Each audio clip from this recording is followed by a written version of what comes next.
Hi, welcome to Looking Through the Glass. I am Sela, and this is Jeselle. What's up? And today we're going to be Jeselle, not we. Jeselle is going to be discussing her story. One I don't really, I've never really shared with anybody, like some friends, but she knows some of it. My husband knows a lot of it. But it's once again one of those explicit and very triggering stories, situations that happened in my childhood. I have a couple. We're going to split them up. We're going to start at my very young age. One that I didn't occur to me until I was about 13, 14 years old, when other things started happening to me. So I don't know how to start this off because, my parents divorcing it affected me, because I always did feel like it was my fault. For some reason, I felt like, I don't know why, but that's a very common... It's very common, yeah. Yeah. It's very common.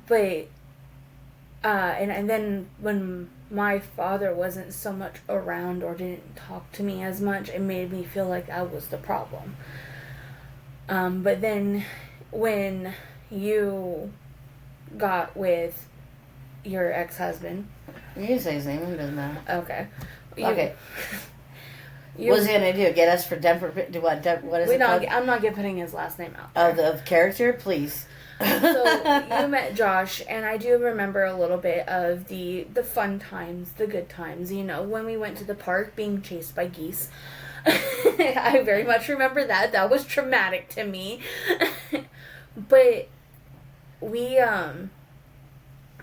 then things just got really dark. Sorry, I just went trauma. Well, my trauma all started with geese. Some of it did start with geese, man. I understand. But it was quite foul. Yeah,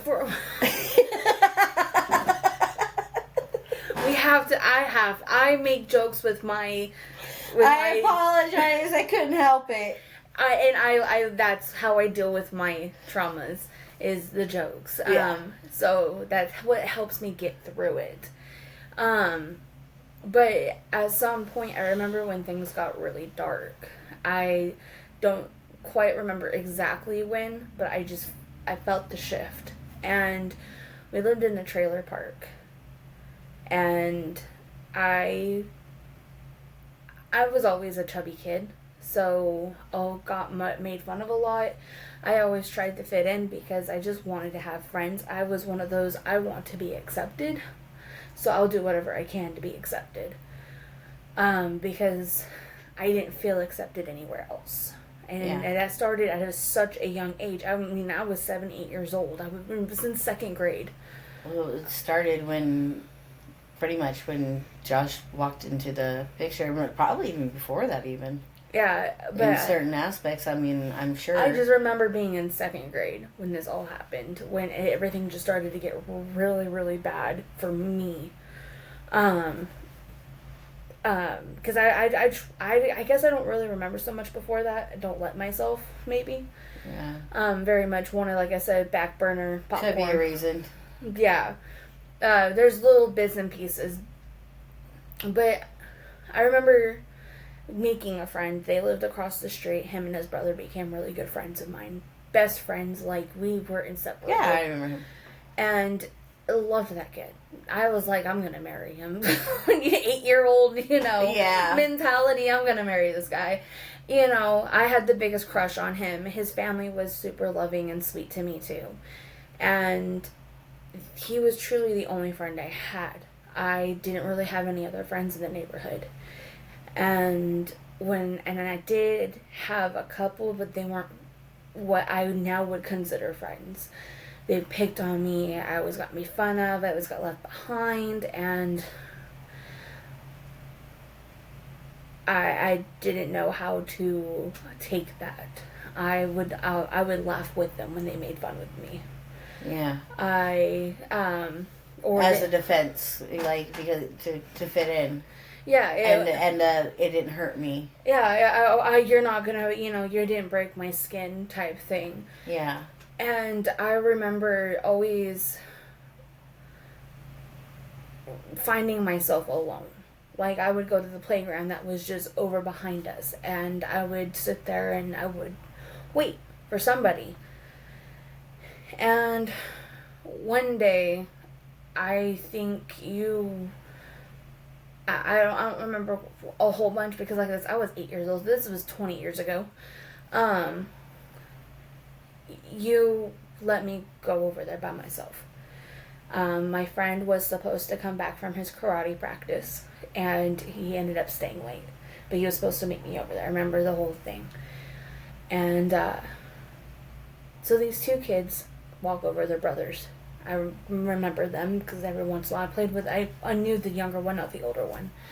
The other one was 16. The other one was maybe about 12. He was older than me. They were older than me. I knew that much. And they saw me at the playground by myself. And I was just on the swing, just kind of twisting it and doing my thing, and came up and were like, hey, do you want to play a game? And I'm like, sure, I'm bored. I don't have anybody to, he's at practice and I have nothing to do, so sure. They're like, well, you should come with us. And I said, well, I'm not really supposed to leave the playground. My mom knows this is where I'm at. They're like, well, we won't be long. We're just going to be right over there. You could probably still hear her. And I'm like, okay. So we had a couple abandoned trailers in the area. And this one was a playground, and then this one was just like along, like right, you could see the house from the playground. Yeah, I know what you're talking. And those houses, like where those houses lined up, there was what we called the wash. Yeah, there was the wash right over there. And there was just abandoned shit in that area too. Like they had abandoned couches, and I remember going over there a few different times with older kids. I always hung out with older kids. The fitting in process. And so I followed them, and it was an abandoned house, so nobody lived in there. It had to be like 4, 5 o'clock in the afternoon, and maybe a little earlier because it didn't seem to feel that way. No, it was no earlier than like 3. Excuse me. So they took me over there, and there's this little shed that was behind, and this is the house that we always walked through to get to the to the wash, and where all the abandoned shit was with the other kids. So there was a shed there, and they're like, let's play house. I'm like, okay. And they're like, you be the wife, and I think it was the older brother said, I'll be the husband.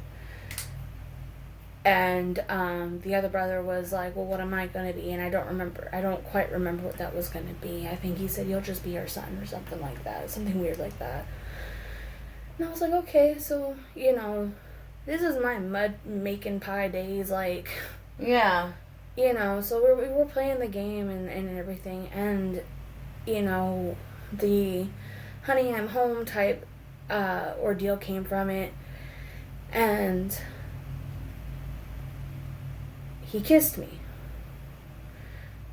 And I didn't know what to make of that. And just kind of like sat there and was like, hold on. That's weird. Don't do that. And he goes, it's okay. We're husband and wife. And I'm like, yeah, it was very manipulative. Like, we're okay. Nothing's going to happen. I'm like, okay. And then it was the pretending we're going to bed. It's nighttime, we're pretending to go to bed, and that's where he started fondling me.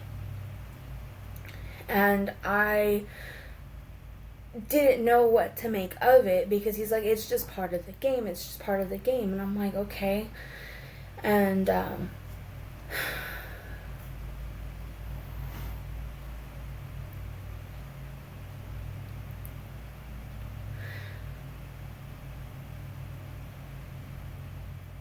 it went on for a little bit where he finally slid his hand down. And I remember it was wearing, I believe it was a dress. And so he went right below. And I felt so uncomfortable, and it was like, I'm not sure about this, and this doesn't feel right. And his brother is very much interactive on it, is watching and like very curious on what's happening. And that's scary. I very much didn't know what to think of it. I'm 8 years old. Yeah, I'm not introduced into this world yet. I'm not. I don't understand this. Literally, your innocence is being taken away at this point. And I'm trying to understand it, and I finally just sat there and I pulled myself away, and I'm like, I have to go home now. I think my mom's calling for me. And he was like, oh, but we're not done playing yet. And I'm like, I don't want to get in trouble. I haven't checked in yet. And fully using, it had been at least an hour, 2 hours, something like that we've been back there. It's been like... I remember when this happened, and I was looking for you. I was presently looking for you. Yeah, you were. You were presently looking for me. And I ran out of there because we were up one more street from there. And he was like, well, come back if you can. And I was like, okay. And like I said, I didn't know how to process that. My mindset wasn't set to, it wasn't fully set to what happened to me. I felt invaded, but at the same time, I didn't know how to feel invaded. And so I remember finally getting home, and you were freaked out. You were so worried about me, and you were like, why weren't you at the park? You're supposed to check in. I had my set of rules. You very much were one of those parents who were cautious with me. And I don't remember the excuse I made. I want to say I was playing with my friends, and but because that's what it was to me. I was playing with my friends, and I remember one time you were coming out of that wash, and I was looking for you for hours, and finally, because at the end of the trailer park was where I found you, and because I was in the car yelling for you, searching for you, and you come out of that wash, and it was right there on Nellis, and then that's when you jumped in the car, and I was like, where the hell have you been? I've been searching for you, and I seen there was something off, and I was trying to figure out, but I don't think you understood. You were like, we were just playing back there, and I was like, who? And you were like, such and such and such and such, and I was like, I don't know them. And you were like, oh, they just came over to the park. They know such and such, da-da-da-da-da. Yeah. But I could tell there was something different. There was a panic about you. And I thought it was just because you were afraid that you were in trouble. And which I was. Yeah. You were very much not happy about it. I remember coming home, and there was a belt waiting for me. And that was, that wasn't your decision. I knew that wasn't your decision. Because that was his decision. He was the one that pulled it off. But you were the one that had to use it. And each lick.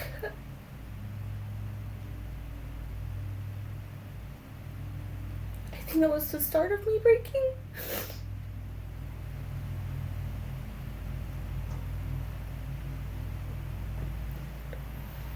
That was very much the start of where he started calling me names. Because I hung out with boys. Because the girls were always mean to me. I was not pretty enough to hang out with them, or whatever it was always something. But after that... Sorry. Very much after that, my mind did grow very curious, and we still lived there. And I would feel myself. Uh-huh. And then not only that, but then my friend across the street, him and I got curious. Where, you know, and, you know, we both were very curious, did little things here and there, but, you know, never extended past, you know, it was just touching. But that very much led me into I was 8 years old when this happened. I very much fell into that. The sexual crave. It's the best way to put it. It's the only way I could put it. Yeah. And for so long, even after that, I was very much open to it. There was more of me just doing it to myself than anything. But there was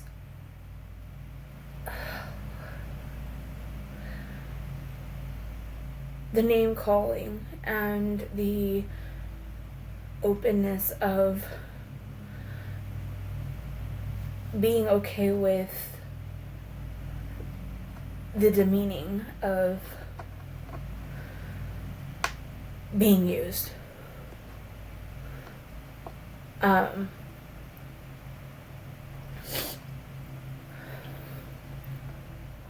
never saw those boys after that day. Never seen them again. That was a one time. I knew they lived in the park somewhere. I don't know where. That was the last time I ever saw them. They never came back around to mess with me. They never came back around to talk to me. But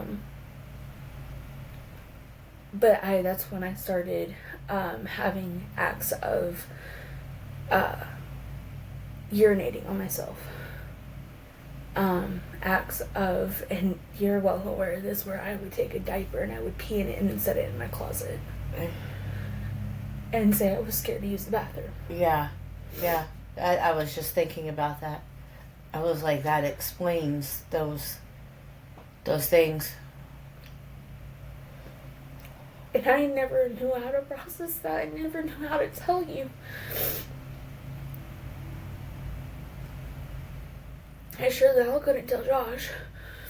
Because he always found a way to use or manipulate everything against me. And turn it into it being my fault. Yeah. And, you know, looking back at it, I got in trouble for so many fucking things that I did that I go, I didn't understand why I got in trouble for it, because the behavior of where it all began. I remember when the behavior began, and I remember sitting there and just going, why is she doing this? I don't understand. Why? She says she's afraid of the use bathroom. I know Josh is a jerk, but, like, it just still didn't make sense to me. I remember this. I do. And, you know, 20 years, and I'm still crying over it. Absolutely. You know, 20 years, I thought I fully dealt with it. No, I didn't. And it didn't occur to me until I was 13 years old. And it came back to me as a dream. You know, I sat there and I just woke up and I had it several times apart. And just little bits and pieces of it coming back to me and going, Mom, I don't know how to feel about this. Like, how do I take it? And you're like, probably happened. And then the more vivid they came back, and then the memories broke through and told me, you know, I could feel it again. Yeah. I could feel how scared I was. I could feel the uncomfortableness of it. I can feel it's okay, the whispers in my ear, and don't worry about it, or this is not going to hurt, or... Yeah.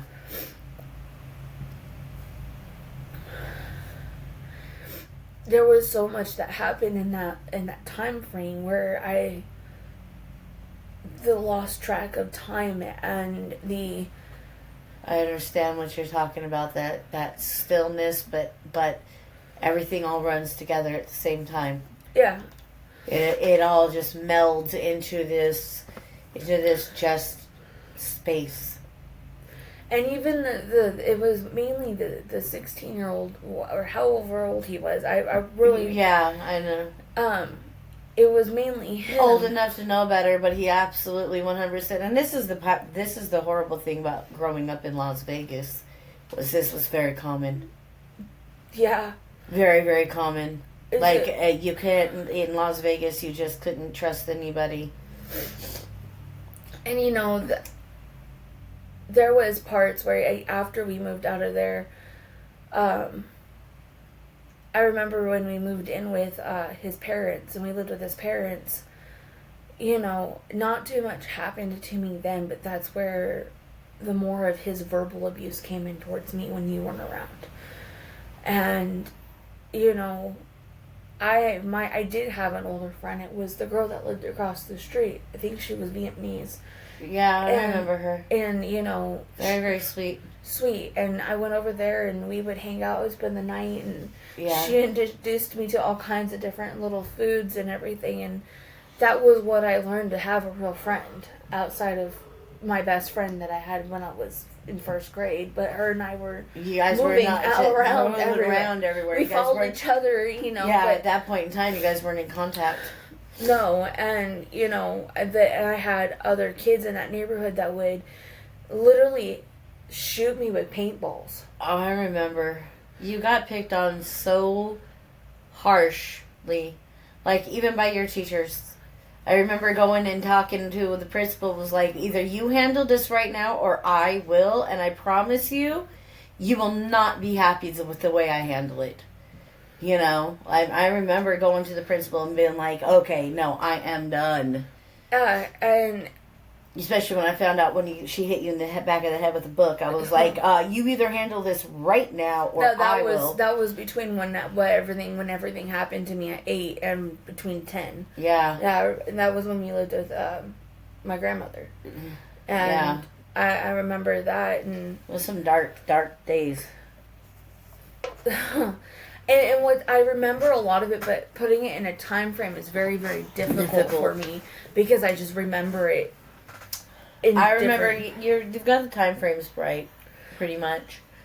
That was my third grade teacher. Yeah, and I remember that because that's when I was going to school. And because shortly after that is when we moved in with his parents. Because we went from the trailer park to her house. Yes. Yeah. And that's when I started going to school, because I was like, I am not going to allow this to happen to my child or me again. And when I... still did. But yeah, I remember living there. There was a lot that happened living with Grandma, and, that there was a lot of traumatic experiences there. Nobody really got along. There was a lot of drama. There was a lot of toxicity altogether. And, I laugh about this story now, but you made me eat coleslaw when I said I hated it. And you're like, how do you hate something you've never had before? And you're forcing me to eat it, and then I sat there and I threw it all up. And I was like, yeah, okay, sorry, won't do that one again. I was like, okay, I guess you're right, my bad, I apologize. And, and this is, and we really much came through all of that, I won't lie, I developed a hatred towards you. I bet. Because of Josh. I bet. Yeah, rightfully so. I couldn't stand knowing I was going home to him or to a pissed off mom. I did something wrong again. I fucked up again. Or, what did I do this time? Or what am I going to do this time? Type thing. Yeah. And, and that's when it typically started all happening, is right around then. I experienced that traumatic event, and then it just all downfalled from there. It got darker and darker and darker. Yeah. I got into a fight with my cousin, and because I very much didn't like the way she was towards me. And, you stood up for me. Somebody else did it. because she was larger and she was pinning me down, and I did not like it. Yeah. And now I understand why I didn't like it. It triggered me. Yeah, absolutely. And, and I kicked her in her stomach. That was when I was learning that I can fight back. Mm-hmm. And I have scars from her, to this day from that. And then there was, she was going through whatever she was going through. Yeah, she was in a pretty dark place herself. Yeah. And there was just our whole life in that air time was actually just pretty damn dark everywhere, which way you turned. There was, it was just the way it was. Yeah, and, and I will say that when we led up to about when I was 10 years old, going from grandma's to his parents' house, it wasn't as bad. But it had its own darkness. It definitely had its own darkness. Not to mention there was something in that house. And whenever you weren't home, because like you said, you were going to school still, and you were working, and you were riding the bus at that point. And, there was times where you had to ride the bus across from town. And so hours spent alone at the house or stuck with him. I will never forget where he was making me sweep the back porch. Just to make me do something. Just because he was spiteful against me. Yeah. It was his way of just, I'm bigger and badder and I can make you do something. I'm the boss of you. Yeah. Asserting domination is what he was doing. And it was, I remember looking at him and screaming, I fucking hate you. Yeah. On the back porch. I remember coming home and him being all mad about it, and I was like, well, then quit being a dick to her.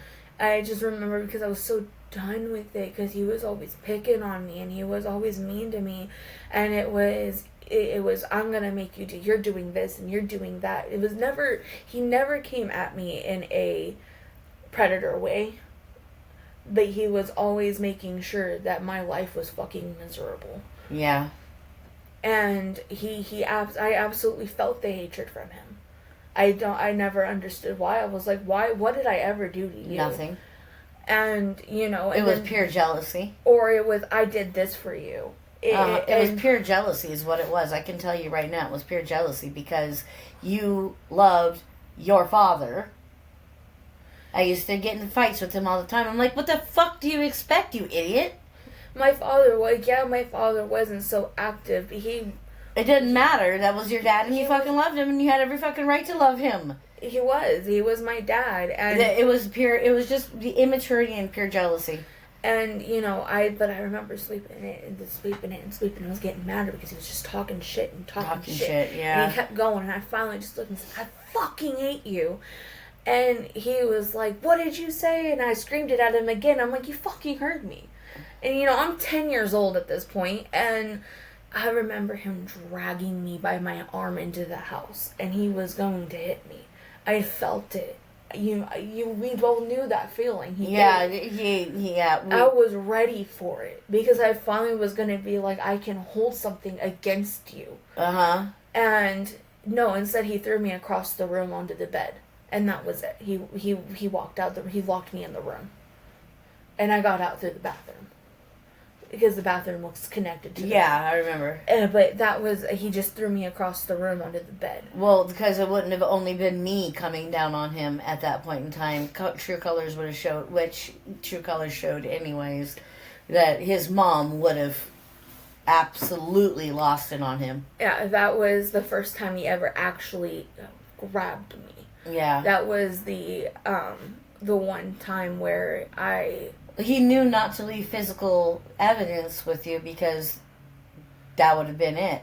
There would have been no room for me to question. No, he's always broke me down mentally. Uh-huh. Going back to when we lived in the trailer, you would leave because you guys got into a fight, and I remember screaming at the window, begging you not to leave. Like, I was making me a sandwich, and you were out the door, and I was just screaming at the window, begging you not to leave. Because I could not stand being alone with him. Yeah, that's when I came back and got you. And I got my finger smashed. Yeah. I would never forget, and I always blamed him for that. Even though it wasn't his fault, I still blamed him for it. I'm sure he did it some way. far as he is. It's just the way I felt towards him. I wanted to blame him for a lot of things. You know, I blamed him for a lot of the ways, the reason why I acted out in a lot of the ways. And, yeah, absolutely. But, yeah, that was when he threw me across the room. I was hoping he would. Because it would be like the end of you guys. It would be he's gone. I don't have to deal with him anymore. Mm-hmm. And he didn't. Well, this was after I had to go back with him because I was pregnant. Yeah, you were pregnant. Because I had already separated from him. We were done, and then I found out I was pregnant. Yes. And I didn't have to go back, but I did. And, you know, I will say that his parents, my grandparents, they were my grandparents. Yeah, they're absolutely your grandparents. I absolutely love them. They helped me through a lot of that. That was a time where I wasn't in so much darkness as much. Because they were there. Because I had them, and then I had the girl across the street. Yeah. I had a safe place to run to, and her parents were welcome. Oh, yeah, her parents were amazing. Yeah, and so I very much know after that, that was a point in my life where I didn't feel dark, but you were still getting it. It was still being thrown at you. You were still living in it, but you had a spark of light somewhere. A spark of light. Yeah, it accessed me somewhere, and then Jocelyn came. Yeah, you know, and that was. I can only imagine how he was towards you when I was in the hospital. I can only imagine. I think maybe that was around the time when he actually threw me across the room, is when you were in the hospital. Because I don't remember you coming home. I don't remember, but, he never did anything. So, of course, I always cleaned. And if I sat there and I was playing my little Nintendo 64, he would get pissed off at me and call me the fat lazy bitch. And, you know, he would call me all these little names. And, but when Jocelyn was born, the resentment that I had towards my little sister, because of him.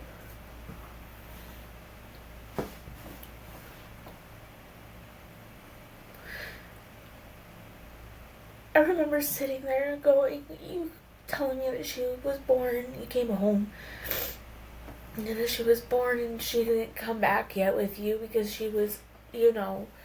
Yeah, her and I both almost died. Yeah. They threw me out of the hospital because, well, that's what UMC hospital does. But I remember when you did finally get to bring her home. Part of me wanted to love her so fucking much, and I did love her, but part of me hated her. I resented every bit of her because of him. The way he would be with her. Yeah, because he was completely different with her than how he ever was with you. The way he would look at her, and he would go, my daughter, and this and that, and it was just like, he was just... When you deserved that just as much as she did. And I was like, why don't I get that? Because he was a weak man. He wasn't even a man. And you know, my father and I are working through our stuff, you know, him and I. But even though there was times where I felt like I didn't get that from him either. It lacked from a father figure. Yeah. And it hurt so much to not have that. Okay.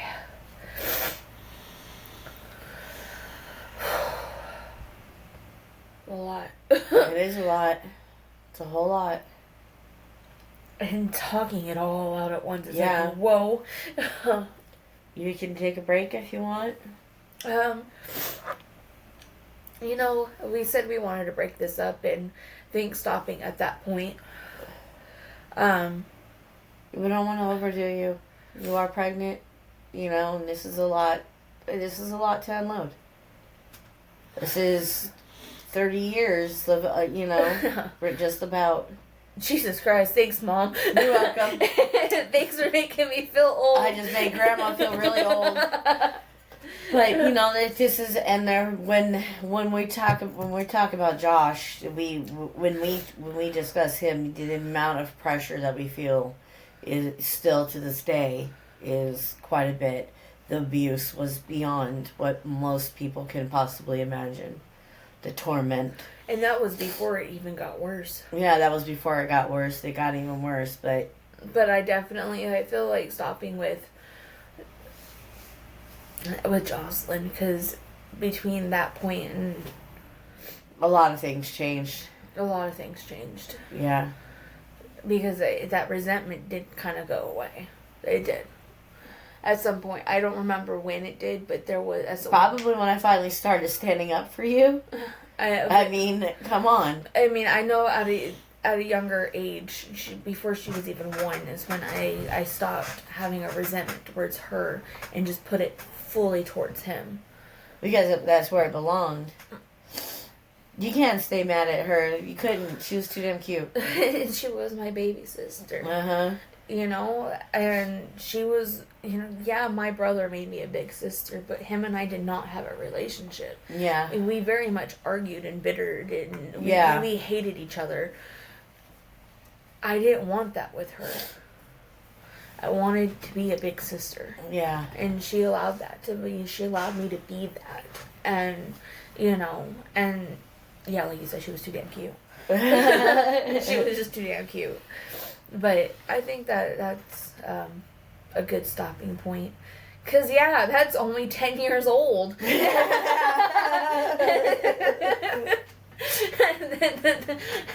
we got about 18 more years to go. Then we're going to draw it all out for you. Y'all get to hear more of that. Again, we are looking for stories. If you want to stay anonymous, then stay anonymous. You're more than welcome to. You can email us, and, message us, whatever. And, but anyhow, thanks for watching or listening. Both, one way or the other. Bye.